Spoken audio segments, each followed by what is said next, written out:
talking about your journey, like how did you get into the industry? Tell us the steps you did to get where you are. Well, like many of us, we were theater kids, right? So I started in the Grand Rapids community theater industry, I suppose, around 12 years old. I wanted to act. I wanted to be a performer. I was dead set on going to school for acting, but also found a whole lot of fun in working backstage. By the time I was about 15, I started to stage manage shows.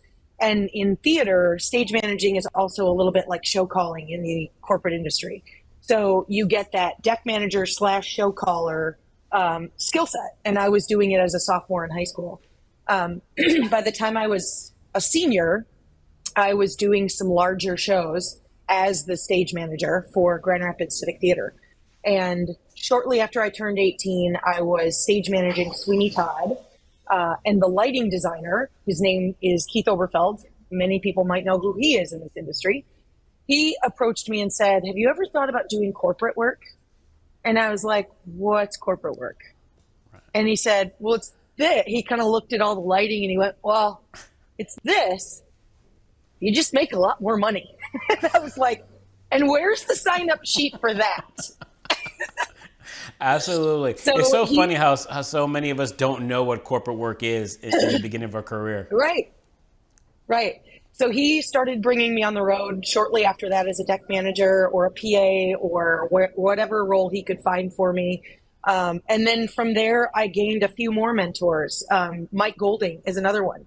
He hired me a couple years after that to do AV work for 67 breakouts in New Orleans. And I was like, "Goldie, I've never set up a projector, right?" And he went, "I do know that." He goes, "But I know you're going to show up on time, you're going to work hard, and you're going to ask questions." He said, "That's all I need. Everything else is trainable." And I was like, "Okay, I guess I'm booking a flight to New Orleans then." So that was where I was birthed into AV work, was on a show like that. And my career has also taken me on the other side of corporate events, on the planning and event design and management side, where my third mentor, Dusty Norsworthy from Behind the Scenes, she picked me up and sort of put me in a position where at 23, 24 years old, I was managing multi-million-dollar budgets. Same thing. I'm like, I've never managed a multi-million-dollar budget before. And she said one of the same things that Goldie said was, "You're going to show up, you're going to work hard, and you're going to ask questions." And I was like, also true. So